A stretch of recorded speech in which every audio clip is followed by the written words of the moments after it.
মণিপুরী সংস্কৃতির নানা বৈচিত্র্যের অন্যতম নববর্ষ উৎসব চেরাও বা কুম্মই গানের পাশাপাশি বিভিন্ন ধর্মীয় এবং সামাজিক আচারের মধ্য দিয়ে নিজস্ব বর্ষপঞ্জির প্রথম দিনটিকে স্বাগত জানিয়েছে এই সম্প্রদায়ের মানুষ।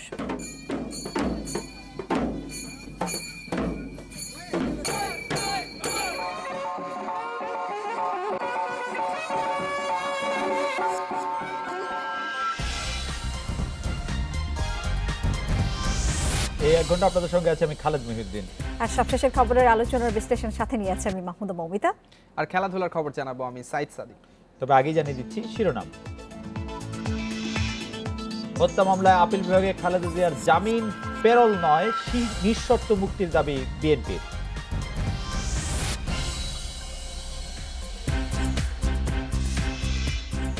ফেনীতে আগুনে ঝলসে দেওয়া ছাত্রীর চিকিৎসায় মেডিকেল বোর্ড, মাদ্রাসার অভিযুক্ত অধ্যক্ষ বরখাস্ত।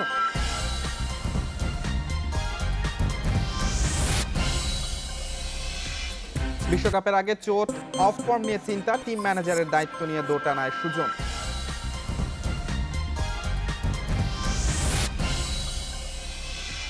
রাজনাটা বাংলাদেশে আজ মতামত পাঠানোর বিষয়ে আলোচনায় খালেদা জিয়ার পেরোল মতামত পাঠাতে পারেন SMS অথবা ফেসবুকে। আপনাদের মতো জানিয়ে দিচ্ছি সংবাদের পরের অংশে। কুমিল্লার হত্যা মামলায় খালেদা জিয়ার জামিন বহাল রেখেছে আপিল বিভাগ। প্রধান বিচারপতি সৈয়দ মাহমুদ হোসেনের সহ 4 বিচারকের আপিল বেঞ্চ সকালে এই আদেশ দেয়। জামিন স্থগিত চেয়ে রাষ্ট্রপক্ষের আবেদন খারিজ করেছে আদালত। প্রধান বিচারপতি সৈয়দ মাহমুদ হোসেন সহ 4 বিচারকের বেঞ্চে রোববার সকালে কুমিল্লার হত্যা মামলায় খালেদা জিয়ার জামিন আবেদন স্থগিতের আবেদনটির শুনানি হয়। শুনানি শেষে রাষ্ট্রপক্ষের আবেদন স্থগিত করে আপিল বিভাগ। ফলে হাইকোর্টে খালেদা জিয়ার জামিন বহাল থাকল। খালেদা জিয়ার আইনজীবী খন্দকার মাহবুব হোসেন জানান, আরও 2 মামলায় জামিন পেলে আইনি প্রক্রিয়াতেই মুক্তি মিলবে খালেদা জিয়ার। আমরা চাই আইনগতভাবে তাকে মুক্তি দেওয়া। আমরা কোনো প্যারোলের আবেদন আমরা করি না। রাজনৈতিক বলেছেন যে যদি করেন সেটা তো রাজনৈতিক সিদ্ধান্ত, ওই যে বলছে তো রাজনৈতিক সিদ্ধান্ত, সেখানে আইনজীবীদের কিছু না, স্বরাষ্ট্র মন্ত্রণালয়ের ব্যাপার এবং যিনি নেবেন তার ব্যাপার। তবে অ্যাটর্নি জেনারেল মাহবুবে আলম বলছেন, খালেদা জিয়ার প্যারোলে মুক্তির বিষয়টি মানবিক, এটি নিয়ে রাজনীতি করা উচিত নয়। স্বরাষ্ট্রমন্ত্রী মহোদয় বললেন, এটা খুবই মানবিক দৃষ্টিকোণ থেকে উনি বলেছেন এবং এটাকে নিয়ে রাজনীতি করার কোনো অবকাশ নেই। এটা খুব মানবিক দৃষ্টিভঙ্গি থেকে উনি কথাটা বলেছেন, এটাকেও সমালোচনা করা।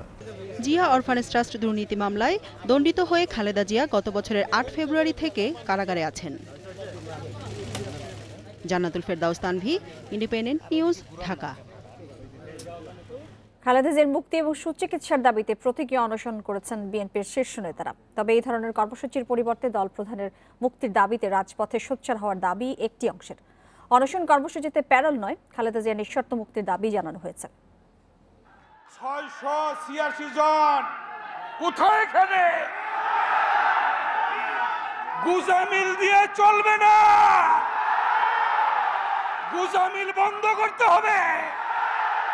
গুজামিল বন্ধ করে দিয়ে সবাইকে ডাকুন মাননীয় মহাসচিব। রাজধানীর ইঞ্জিনিয়ার্স ইনস্টিটিউশন মিলনায়তনে সকাল 10টা থেকে বিকেল 4:30 পর্যন্ত অনশনে বিএনপি নেতাদেরই একটি অংশ এ ধরনের ঘরোয়া কর্মসূচির বিরোধিতা করেন। অনেকদিন ধরে আন্দোলনের কথা শুনছি।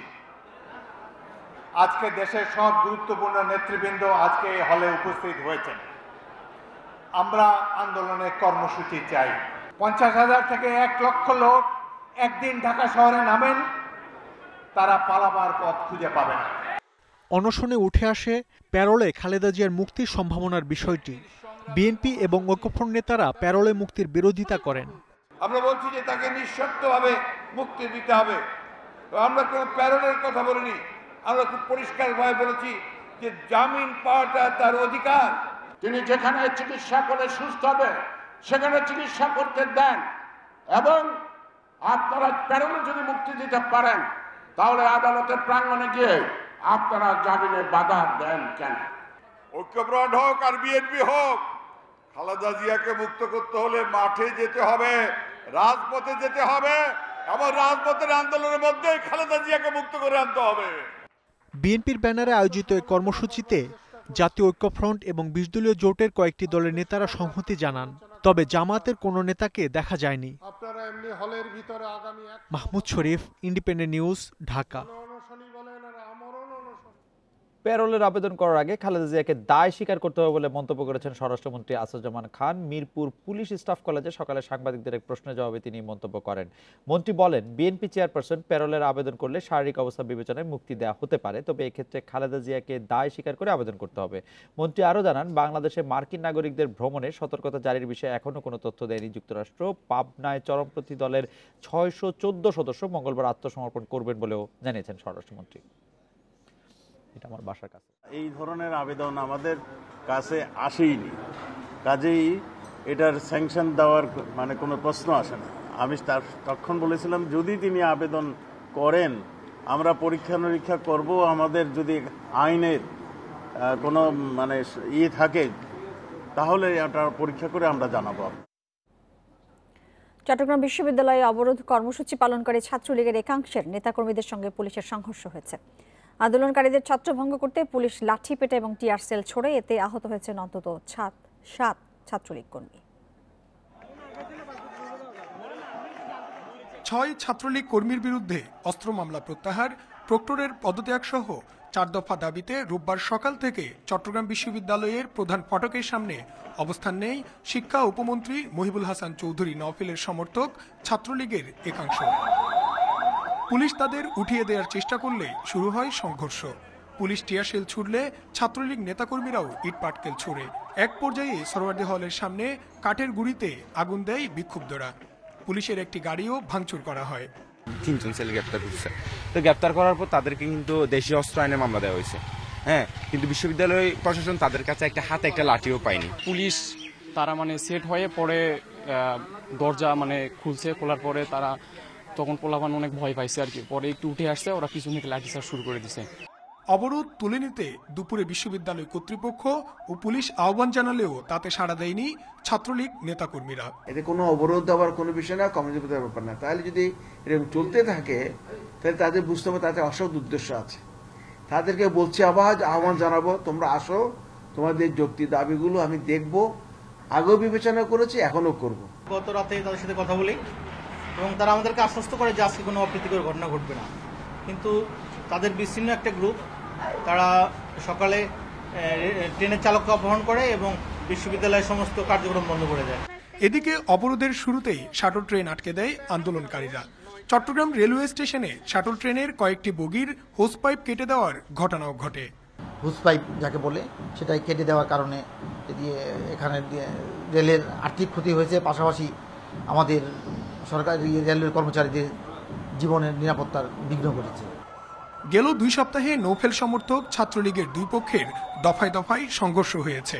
এসব ঘটনায় 2টি মামলা করেছে পুলিশ। এসব মামলা প্রত্যাহারের দাবিতে সম্মিলিতভাবে অবরোধ ডাকে 2 পক্ষ।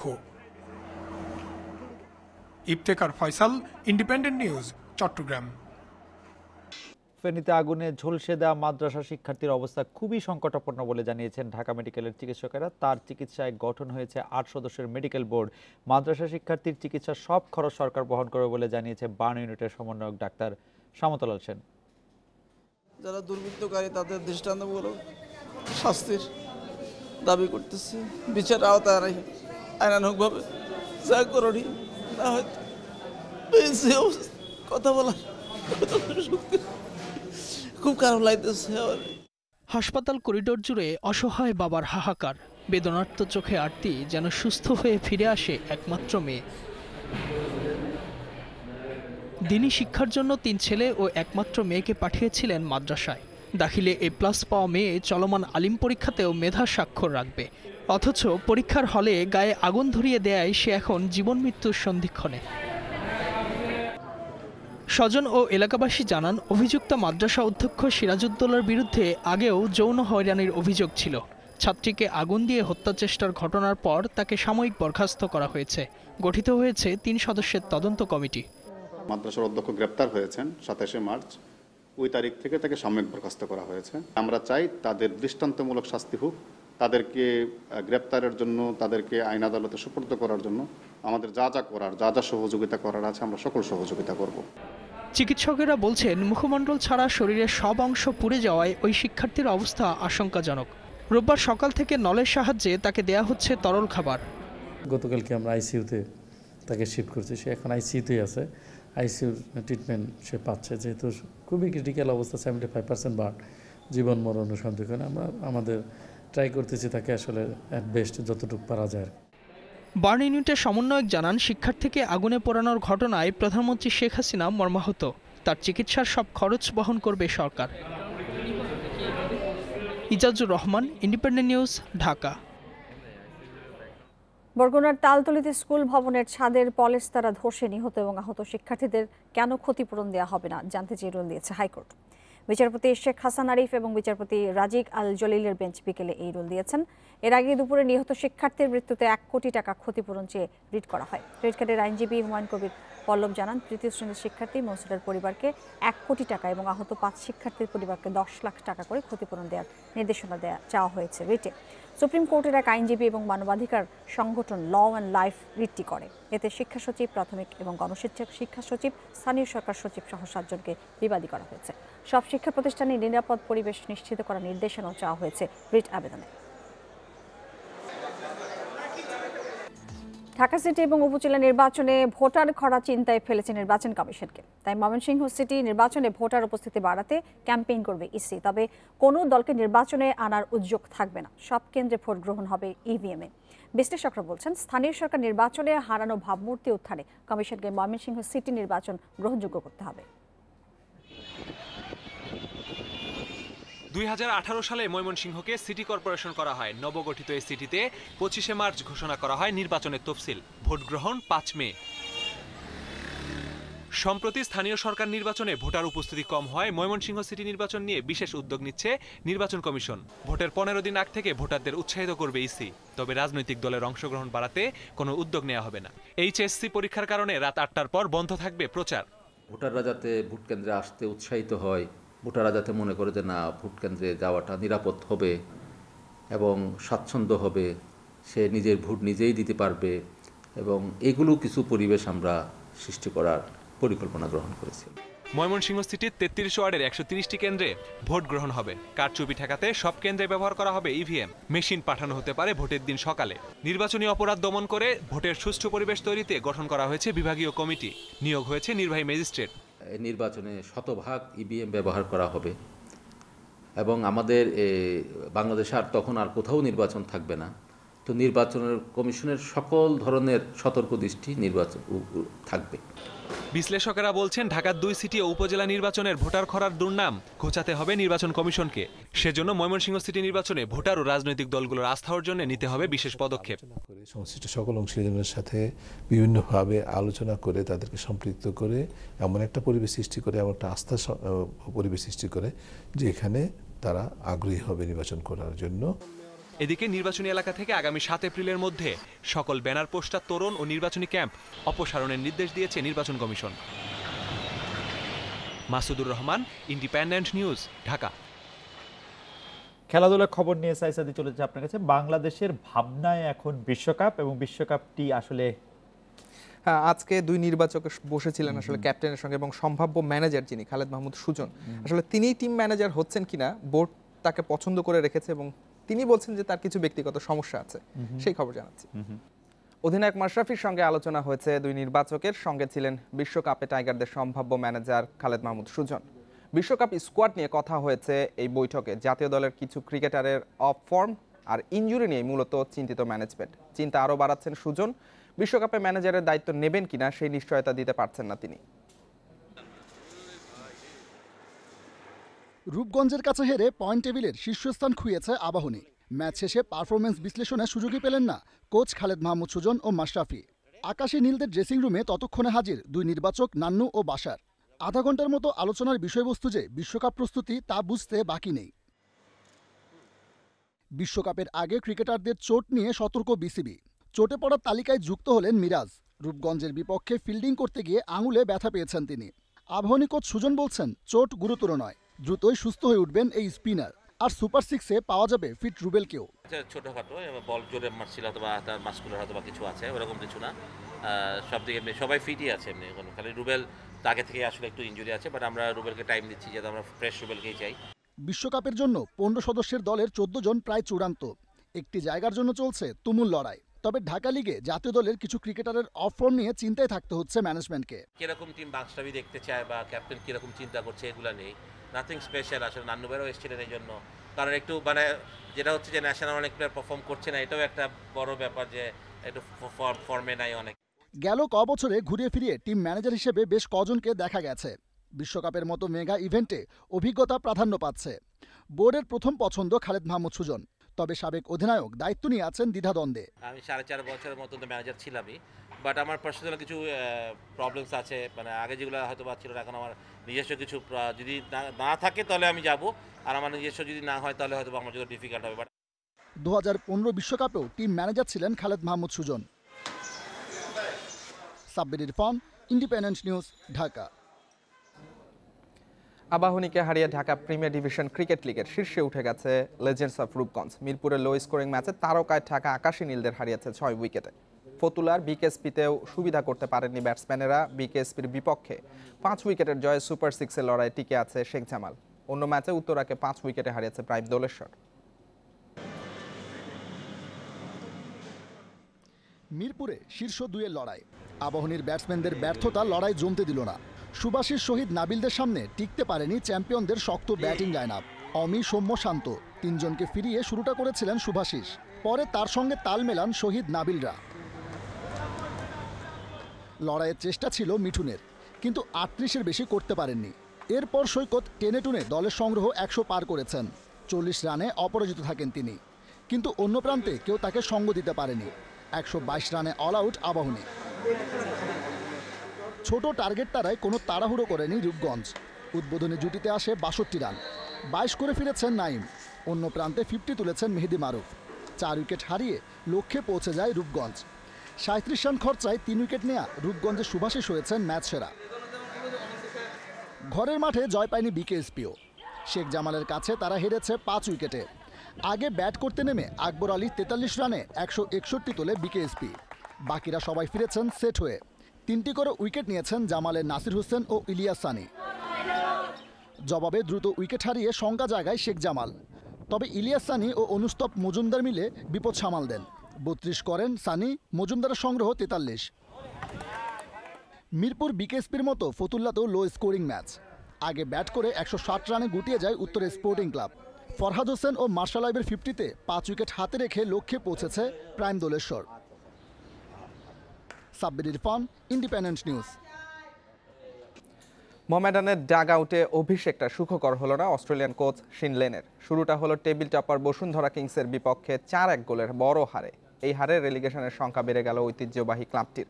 অন্যদিকে বড় জয় আবাহনীর চেয়ে 4 পয়েন্টে এগিয়ে গেছে বসুন্ধরা কিংস। আরেক ম্যাচে মুক্তিযোদ্ধা সংসদের সঙ্গে পয়েন্ট ভাগাভাগি করেছে শেখ রাসেল ক্রীড়া চক্র। ঐতিহ্য হারিয়ে গেছে আগেই। নতুন কোচ শিন লেনকে নিয়ে রেলিগেশনের শঙ্কায় থাকা মোহামেডানের লড়াই মান বাঁচানোর। শুধু কোচের কারিশমাতে যে ফুটবলে বাজিমাত করা যায় না টের পেল সাদা কালোরা। শুরু থেকে বসুন্ধরা কিংসের দাপটে দিশেহারা মোহামেডানের রক্ষণ। দ্রুত ফলও পায় শিরোপার দাবিদাররা। 19 মিনিটে স্কোর করেন ব্রাজিলিয়ান ভিনিসিয়াস। গোলরক্ষকের ভুলে অবশ্য 1 মিনিট পরেই সমতায় ফেরে মোহামেডান। প্রথমার্ধের শেষ দিকে ম্যাচই এক প্রকার শেষ করে দেন বসুন্ধরা ফরওয়ার্ডরা। 39 মিনিটে মতিন মিয়া, 41 মিনিটে গোল করেন ডি সিলভা। 3-1 গোলে পিছিয়ে থেকেও দ্বিতীয়ার্ধে সুবিধা করতে পারেনি মোহামেডান। রক্ষণ ঠিক রেখে আক্রমণে গিয়ে 83 মিনিটে গোল আদায় করে নেন বখতিয়ার। এই জয়ে 10 ম্যাচে 9 জয়, 1 ড্রয়ে শীর্ষে কিংস। 5 পয়েন্ট নিয়ে 11 নম্বরে রাব্বি হাসানরা। দিনের আরেক ম্যাচে হতাশ হতে হয়েছে শেখ রাসেল ক্রীড়া চক্রকে। গোলশূন্য ড্র করেছে 6-এ থাকা মুক্তিযোদ্ধার সঙ্গে। সিলেট জেলা স্টেডিয়ামে আজিজব মুন্নারা দাপটে শুরু করেন, তবে গোলমুখে যেয়ে হতাশ হতে হয়েছে। কাউন্টার অ্যাটাক কাজে লাগাতে পারেনি মুক্তিযোদ্ধাও। শেষ পর্যন্ত পয়েন্ট ভাগাভাগি করে মাঠ ছাড়তে হয়েছে দু দলের। 10 ম্যাচ শেষে টেবিলের 3-এ শেখ রাসেল, আর 6-এ রয়েছে মুক্তিযোদ্ধা। Mazharul Islam, independent news. খেলার খবরে এই ছিল আমার কাছে। আরো কিছু খবর জানাচ্ছেন খালেদা মৌমিতা। সাদি, আপনাকে ধন্যবাদ। ফায়ার সার্ভিস কয়েক দফা অগ্নিঝুঁকির সতর্কতা জানালো, তা আমলে নেননি রাজধানীর অনেক বহুতল ভবনের মালিক। তো ব্যবস্থা না নিয়ে এবার আইনি পদক্ষেপ নেওয়ার হুঁশিয়ারি দিয়েছে ডিএনসিসি। অন্যদিকে নিয়ম না মেনে ভবন নির্মাণ সহ নানা অনিয়মের প্রমাণ মিলছে রাজুকের অভিযানে।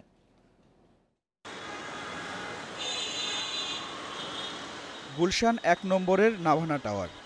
আগুন নিয়ন্ত্রণের জন্য হোস পাইপ আছে, তবে পাইপে পানি আসতে সময় লাগে 15 মিনিটেরও বেশি। আর অসংখ্য ছিদ্রের কারণে এ পাইপের পানি কাজে লাগানো অসম্ভব। উত্তর ঢাকা সিটি কর্পোরেশনের অভিযানে দেখা গেছে ভবনটির ফায়ার অ্যালার্ম সিস্টেমও অকার্যকর। জরুরি বের হওয়ার সিঁড়ি অত্যন্ত সরু। ছাদ ফাঁকা রাখার কথা থাকলেও তা মানেননি ভবন মালিক। এসব কারণে 3 বার সতর্ক করেছে ফায়ার সার্ভিস। জরিমানা করা হয়েছে 6 লাখ টাকা। অ্যালার্ম সিস্টেম, তারপরে PA system, fire smoke detector, heat detector, এগুলো আমরা লাগাবো। এটা গতকালই আমাদের একটা মিটিং হয়েছে, জেনারেল মিটিং। ডিএনসিসির অভিযানে শেষবারের মতো সতর্ক করা হয় ভবন মালিককে। আমাদের ফায়ার অ্যালার্ম সিস্টেম আছে, এটা কাজ করতেছে না। আমাদের ওখানে এক্সিট উইথ যতটুকু থাকার কথা ততটুকু নাই। এটা mixed occupancy, market, office plus residential সব একসাথে, যেটা থাকার কথা না। এ ভবনের মতো বেশিরভাগ বহুতল ভবনেই অগ্নি নিরাপত্তায় ত্রুটি পাওয়া যাচ্ছে। এমনকি ঝুঁকিতে ডিএনসিসির পাকা মার্কেটও। কাঁচাবাজার যখন আগুন লাগে তার আগে কিন্তু এখানে কোনো ব্যবস্থা ছিল না। তো এখন যেখানে যেখানে সেট আপ করছে, এইগুলো দিয়ে শুধুমাত্র ছোট ছোট আগুন নির্বাপন করা যায়। বাট যদি একটু বড় ধরনের হ্যাজার্ড হয়, এই এক্সটিংগুইশার দিয়ে কখনোই এই আগুনটা নিভানো সম্ভব না। ডিএনসিসির পাশাপাশি রাজুকের 24টি দলের পরিদর্শন অব্যাহত আছে। সেখানেও মিলছে অনিয়মের প্রমাণ। এই বিল্ডিংয়ের এগুলো ফায়ার এক্সটিংগুইশ এক্সপায়ারি হয়ে গেছে, বাট তাদেরকে আমরা নির্দেশনা দেব যেন এগুলো আপডেট করে রাখে। আর প্রত্যেকে আমরা একটা ফায়ার ড্রিল করার জন্যে বলে দিচ্ছি, পরামর্শ দিচ্ছি। আরও 10 কর্মদিবসের মধ্যে রাজধানীর সব বহুতল ভবন পরিদর্শন করতে চায় রাজুক। Adilur Rahman, Independent news, Dhaka.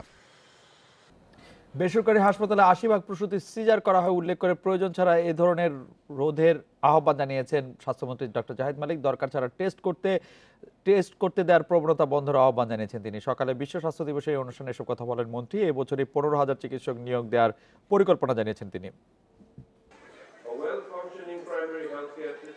সর্বজনীন স্বাস্থ্য সেবায় এখনও অনেক পিছিয়ে দেশ। ধনী ও দরিদ্রের চিকিৎসা বৈষম্যও অনেক। এমন বাস্তবতায় বিশ্ব স্বাস্থ্য দিবসের অনুষ্ঠান। স্বাস্থ্যমন্ত্রী জানান, দেশে মোট মৃত্যুর 65% অসংক্রামক রোগে। হৃদরোগ, ক্যান্সার ও ডায়াবেটিসের মতো রোগ মোকাবেলা বড় চ্যালেঞ্জ। এছাড়া মাতৃমৃত্যু, শিশু মৃত্যু ও পুষ্টিতে উল্লেখযোগ্য অগ্রগতি হলেও নিরাপদ সন্তান জন্মদানে পিছিয়ে দেশ। অনেক বেসরকারি প্রাইভেট হাসপাতাল প্রয়োজন ছাড়াই সিজার করায় বলেও অভিযোগ করেন মন্ত্রী। প্রাইভেটে যখনই মায়েরা ডেলিভারির জন্য যায়, সেখানে 80% হলো সি সেকশন হয়, 80%। তো যেটা নিশ্চয়ই 80% সি সেকশনের প্রয়োজন হয় না, কারণ WHO-তে 15-20%, অথচ আমাদের এখানে 80% হয় কেন প্রাইভেটে?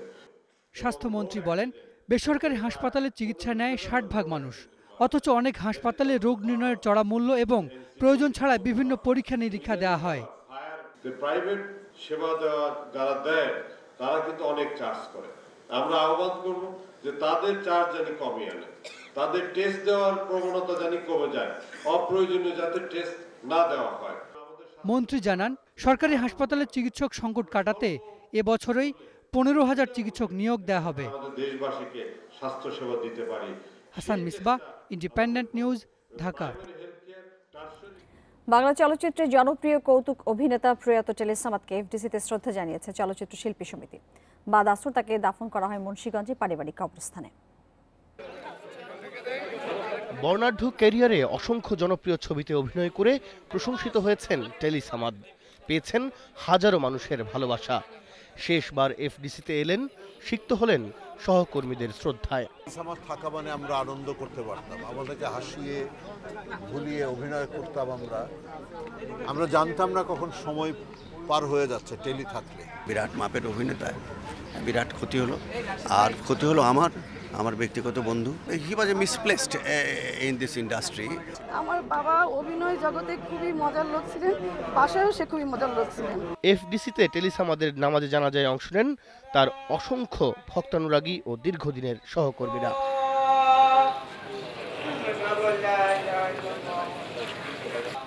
বরেণ্য এই অভিনেতা জাতীয় চলচ্চিত্র পুরস্কার না পাওয়ায় কণ্ঠে ক্ষোভ ছিল চিত্রনায়ক ফারুকের। আর টেলিসামাদকে শ্রদ্ধা জানিয়ে তথ্যমন্ত্রী বললেন তাকে পুরস্কার দেবার সময় এখনো আছে। জীবদ্দশায় পুরস্কৃত না হলেও মরণোত্তরে অনেকে পুরস্কার পান, অনেকে মরণোত্তর পুরস্কার পেয়েছেন, সুতরাং পুরস্কৃত করার সময় আছে। ওর সাথে অনেক অন্যায় করা হয়েছে এবং এখনো অনেকের সাথে অন্যায় করা হয়, এগুলি বন্ধ করতে হবে। পেতে তো পারতো, তার এইজ, তার সব কিছু, সে আমার চেয়ে কিন্তু বয়সে বেশ বড়। আমরা জানতাম সে অসুস্থ, একটা অসুস্থ লোক, এখন দিবে মরণোত্তর, ওটা কবরে নিয়ে দিয়ে আসবে অনেকের। মুন্সিগঞ্জের নয়াগাঁও গ্রামের পারিবারিক কবরস্থানে মা বাবার কবরের পাশে চিরনিদ্রায় দেশ বরেণ্য এই অভিনেতা। Taimur Salahuddin, independent news, Dhaka. সাদি এবং খালেদ, আমরা খালেদা জিয়ার প্যারোল নিয়ে দর্শকদের কাছে মতামত চেয়েছিলাম। নাইম তিনি বলছেন প্যারোলে মুক্তির মতো পরিস্থিতি তৈরি হয়নি বলে তিনি মনে করেন। দেবাশিস বলছেন রাজনৈতিক বিবেচনায় খালেদা জিয়াকে প্যারোলে মুক্তি দেওয়া দরকার। সোনিয়া বলছেন উন্নত চিকিৎসার জন্য খালেদা জিয়ার মুক্তির প্রয়োজন। বাবলু বলছেন খালেদা জিয়াকে জামিন দিয়ে উন্নত চিকিৎসার ব্যবস্থা করা হোক। খলিল বলছেন যারা এখন বা আগে প্যারোলে মুক্তির বিরোধী, প্রকৃতপক্ষে তারা খালেদা জিয়ার মুক্তি চান না। মোস্তাফিজ বলছেন সাবেক প্রধানমন্ত্রী হিসেবে তাকে কারাগারে বাইরে রেখে বিচার চালানো উচিত। হামিম বলছেন রাজনৈতিক প্রতিহিংসার শিকার হয়ে তিনি যথাযথ চিকিৎসা পাচ্ছেন না। কাউসার বলেছেন শারীরিক অবস্থা বিবেচনা করে খালেদা জিয়ার প্যারোলের আবেদন করা উচিত। আক্তার বলেছেন খালেদা জিয়ার উন্নত চিকিৎসার জন্য সরকারের দ্রুত উদ্যোগ নেওয়া উচিত। আর সোমা বলেছেন প্যারোলে মুক্তির বিষয়ে খালেদা জিয়ার মতামতকে গুরুত্ব দিতে হবে। দর্শকদের ধন্যবাদ, তারা নানা ধরনের মতামত আমাদের পাঠিয়েছেন। এদিকে বর্ণিল আয়োজনে উদযাপন হলো মৈতৈ মণিপুরী সম্প্রদায়ের নববর্ষ উৎসব চৈরা উবা কুম্মৈ। নাচে গানের পাশাপাশি বিভিন্ন ধর্মীয় ও সামাজিক আচারের মধ্য দিয়ে নিজস্ব বর্ষপঞ্জির প্রথম দিনটিকে স্বাগত জানায় এই সম্প্রদায়ের মানুষ। মণিপুরী সংস্কৃতির নানা বৈচিত্র্যের অন্যতম তাদের নিজস্ব নববর্ষ উৎসব চৈরাওবা কুম্মৈ। শুক্রবার এ উপলক্ষে মৌলভীবাজারের কমলগঞ্জ উপজেলার তেতুইগা এলাকায় ছিল বর্ণাঢ্য আয়োজন। সকালে ঐতিহ্যবাহী পোশাক আর বাহারি সাজে সজ্জিত হয়ে মণিপুরী সম্প্রদায়ের মানুষ গ্রাম প্রদক্ষিণ করে। মৌলভীবাজার সহ দেশের অন্যান্য জেলার মণিপুরীদের অংশগ্রহণে উৎসব পরিণত হয় মিলন মেলায়। যারা বাইরে চাকরি অথবা বাইরে বসবাসরত তারা এই দিনটি পার্টিসিপেট করার জন্য এই দিনে আসে আর কি। সবাই আসবে, সবার সাথে দেখা হবে। আমার খুব ভালো লাগছে এখানে এসে। নাচ, ধর্মীয় রীতিনীতি, মানে অনেক ধরনের অনুষ্ঠান, আমাদের কালচার ভগবানের কাছে উৎসর্গ করতে যাচ্ছি যাতে আমাদের প্রতিটা দিন ভালোভাবে যায়।